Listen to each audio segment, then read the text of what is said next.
All right, so this is a magnetic Instant Pot cheat sheet. So show you exactly what comes in here. So as you can see, they are magnetic. I can go put them on my fridge.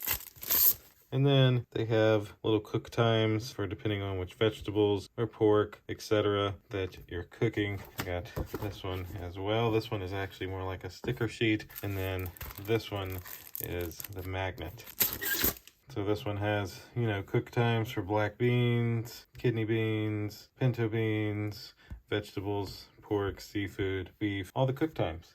And so let me, you get basically 2 of each. You get this stickery one, you get a sticker version and the magnet version all in this kit. So really can't beat that. Let me show you these on my fridge. So I'm able to take these and just stick them here on my fridge. And now whenever I need to know these cook times, they're always accessible. The quality of these feel great. I don't feel like they're gonna wear and tear and be destroyed anytime soon. I think you could get these and they would last you a very long time. So thanks again to this company for sending these to us. Thank you all for watching. We'll see you in the next one. Deuces.